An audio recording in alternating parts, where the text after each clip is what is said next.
Greetings, beautiful viewers. This is Smitten. Welcome to How to Fail at Smite, my original Smite series where I pick up a new god for the first time and poke fun at how I play so that both of us can learn from my mistakes. Episode 6, Apollo. Ladies and gentle nerds, may I present to you the much anticipated Apollo! I did 3 recordings of Apollo, and as I have stated before, I not only fail at Smite, but I fail much harder in real life, particularly in video recording. In all 3 games, I just couldn't get a hang of Apollo. I doubt I'll be doing much better here, but at least the team play is good. And the real reason why the team play is good is because of our featured guests. Since Ally ditched me yesterday for some lessons, he said that he would make it up to me by starring in my Apollo video. He brought with him none other than the illustrious Matty Pocket, Gantz, and Bernstein. So to kick us off, let's take a closer look at those abilities. Apollo's passive is Audacity. After 10 successful basic attacks, you get 100% attack speed buff and shoot with both hands for a total of 5 times. His number 1 ability is so beautiful. This is a line attack that deals damage plus 80% of your physical power. His number 2 ability is Serenade. This is a stun that affects all enemies within 20 feet of you. Any damage done to the target breaks the effect. His number 3 is the Moves. This is an escape and initiation move that slides you forward, knocking back all of your enemies. It decreases their movement speed and increases yours and your allies by up to 25%. And deals damage that is beefed up by 50% of your physical power. And finally, his ultimate is Across the Sky. Apollo jumps into his infamous chariots and lunges into the sky. This ultimate is controlled a lot like Vamana's Escape, with your mouse, and unlike Thor's ult, you can move around virtually anywhere on the map. This comes at a hefty mana cost, however, and if you run out of mana, it will land you wherever you are. First off, if any of you have been lucky enough to land in a game with any of the pro players, you know what I'm feeling right now in this match. I'm so stoked to be able to play with them, but fangirldom aside, I get to lane with Allied. Squee! After we pick up blue buff, Allied and I return to left lane. See? I do play more lanes than just right. We trade off a disagreement about who rocks more, and I become so overwhelmed with the giggles that I have to tell him to stop.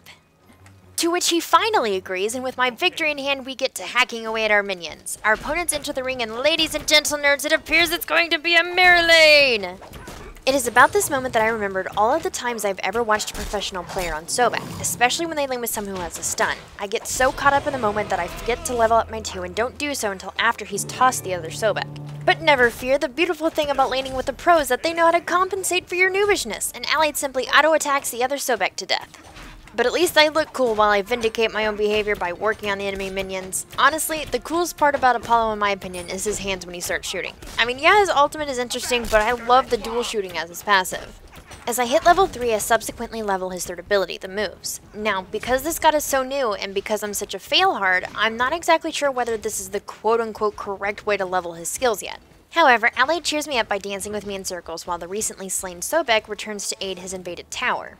Instead of turning to flee towards my fresh wave of minions, I back out slowly, pushing the minions back with each hit as my passive kicks in and I start dishing out the goods. To better illustrate my positioning mistakes, we'll pull it into slow motion. Allied moves in to toss Apollo, and what I should have done instead of stepping to the side and back was step forward to place myself ahead of the landing Apollo. I'll slick it off my Mesmerize, but I'm out of position to prevent his retreat. If I was ahead of him, even when he uses his knockback, I would have been knocked forward and been able to use my moves to force him away from his tower. And unfortunately, we allow him to retreat with his life, one breath away from death. And strangely enough, even though I'm the one that goofed up that engagement, Allied apologizes. Unless, of course, he was apologizing to the rest of our team for my ineptitude. And once again, when I tell him that he rocks, he disagrees, but thanks me anyways. Our enemies hug the tower as they watch the 2 of us slaughter their minions. And much to my surprise, Sobek moves around the archers, once again looking like he's going for the dash. Taking massive damage from the archers, the tower, and the 2 badly wounded enemies, I do my best to run in and help by stunning them, but unfortunately I can't do anything about the tower. As Allied returns to the lane, he sneaks up through the jungle and I finish picking off their front line of minions. When Sobek dashes towards me, it throws a bit of panic into my psyche as I run straight into the wall, and remember, my ulti is up! I attempt to land on the dying Sobek, but thanks to great team communication, Matty Pocket gets the kill. Something to remember here when using Apollo's ult. While the damage that it does is instant, it takes a while for Apollo to get off his high horse and start to attack again. Watch how cute Allied is when he starts to march right up to that vulnerable Apollo under the tower, and then quickly turning around to change his mind. I'm not sure, but I believe this is called active learning. And with that, we move back down the lane to meet with our minions. The lane resets after the pick on Sobek, and I still tend to trail behind Allied by a good distance, leaving vulnerable openings that Sobek exploits beautifully.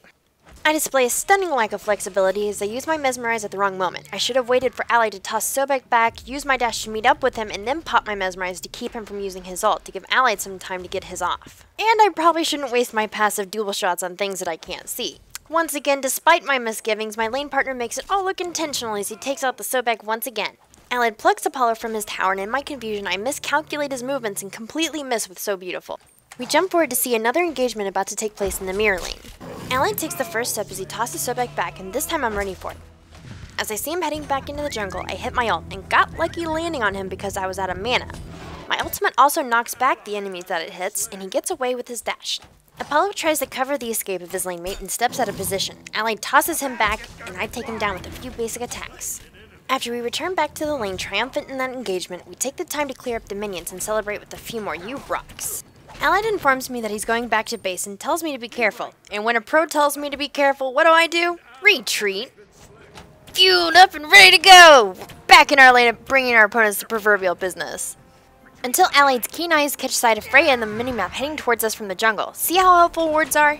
As Allied initiates on Freya, I get tunnel vision and charge in on my steed to assist him until Sobek reminds me he's still around. With a burst of Mesmerize, I juke about indecisively before noticing my ult is off cooldown. No time like the present. Now it's time for me to decide where to park this baby to benefit us the most. That is until Baby Slayer's ult induces a fear, and I decide the best place to be is on the ground right in front of my opponents. Freya's ult chased me away, and I enter the period I often find myself in, where one bad decision leads to another. Like any rookie, I forget how effective Mesmerize actually is and do my best not to use it at all as this engagement continues. I cower under my tower as Allied goes all out trying to hunt down Apollo, and Freya returns to assist, leaving me with too much time on my hands and too many options. I begin to auto-attack the minions rather than assisting my partner. A tailwind launches Freya at me and I panic. Instead of mesmerizing her to interrupt her irradiate, I simply flee from my nemesis while Allied saves me. Allied picks up both kills on Apollo and Freya as I rush in every once in a while to try to be of help to my lane mate and attempt to distract the enemy from completely focusing on him. With a failed gank and loss of 2 of his teammates, the enemy Sobek retreats up lane with Allied and myself following behind, before he pulls back behind his minions, and I let Allied know that it's too bad that he couldn't pick up that 3rd kill as my tank. But Allied reassures me with a nice job. A nice job of what? Wait, he's probably impressed with my ability to focus minions. Yeah, that's it. I charge back up the lane and Allied meets up with me as he comes out of the jungle. By this time our opponents have become nervous just pushing up the lane. The presence of a pro will do that to you. I dart past their minions as I see that Allied is initiating and prematurely hit my Mesmerize. The enemies pull back to their tower and Allied and I consider moving in on them, but instead decide to head back down the lane to clear the minions. With our threat established and fear instilled into the hearts of our opponents, we make the long march down towards our tower and finally catch up with the enemy minions. I use my time to get my audacity meter filled up and release the pew, pew, pew, pew. I guess I'm going to save the rest of my pews for a later day, as Baby Slayer's ult once again freezes me in my tracks. Both Sobeks hit their ults as Allied chases down the other Apollo, and he snaps up the kill, only to follow the other Sobek for a few steps and lands a double kill with a sickening strike. I let him know how awesome he is, and then we both get to taking down the minions to set up a tower invasion.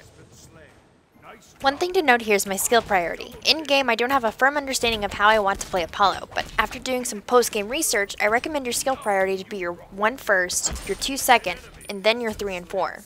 After we clear the path, we run in to take advantage of the undefended tower. I briefly consider helping Allied clear the upcoming minions, but decide that it would be more beneficial to work on pegging the tower down instead. So finally I enter decision with commitment and find success at the other end of the tunnel as the tower goes down with a final poke from Allied. As the rubble lands, I see Baby Slayer getting tossed and get rather excited at the prospect of contributing, and pop my Mesmerize unnecessarily before accidentally hitting my ult, ensuring Shivalanki can make a quick and efficient retreat while also missing everything upon landing. Now a moment of discovery happens as I see that Apollo, Sobek, and Freya have joined Shivalanki, and I've handed myself to them on a golden platter. Which means it's time to resort to my specialty of running in terror following a common series of poor decisions. And for Allied, this means he's going to have to fend for himself, but something works in our favor as he picks up the kill on Shivalanki, and Apollo and Freya follow me, allowing Allied the breathing room he needs to make his way to a better position. As I reach my tower, my pursuers finally realize that Allied is still back up the lane in between them and Sobek. And as he busts a tail up, I move in to assist, hammering Apollo with my 1, and Allied gets tossed on top of him, allowing us to keep him in play while Freya bursts her ult trying to save him. She follows me down lane, and as she lands, I blast her down, letting her know that I'll never be afraid of a Freya ever again. At the same time, Apollo gets picked up by Allied, and we retreat away from the Sobek as he stalks after us with his ult. I barely step out of the way in time, and we end the engagement and the match with a nice lead. Good game to my opponents and a good game to my allies. With a special thanks to Root for showing up in my hour of need. Two things to note. Firstly, sorry about the delay. Blue screens of death were hunting us down throughout the video process and heavily delayed the project. Secondly, this video is a fail video because if I hadn't had Allied on my side, my ratio wouldn't have been positive. At all. And on we go to the post-game analysis. My thoughts on Apollo are right in line with Drybear's. He's a really powerful god when played correctly. His Mesmerize is underrated, probably because folks treat it like it's a hard stun. He's got great mobility and his passive can give him some nasty and unpredictable burst damage on the receiving end. As I said before, I think maxing his 1 So Beautiful first is preferred, putting points into it every chance you get.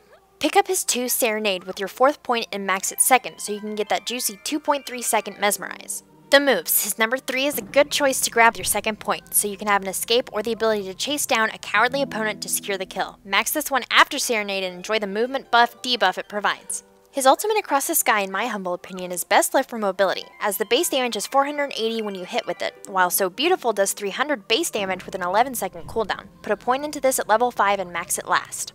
Builds should be handled based on the situation of the game you're currently in, but this is a decent outline of what to go for if the match is going well. Substitute in protection items or get a life steal item earlier as necessary.